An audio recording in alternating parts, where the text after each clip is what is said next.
بسم الله الرحمن الرحيم.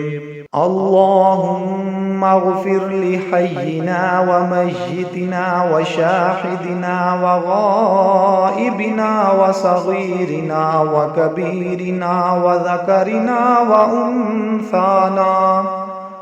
اللهم من أحييته منا فأحيه على الإسلام، ومن توفيته منا فتوفه على الإيمان. اللهم اجعله لنا فرطا واجعله لنا أجرا وزخرا واجعله لنا شافعا ومشفعا.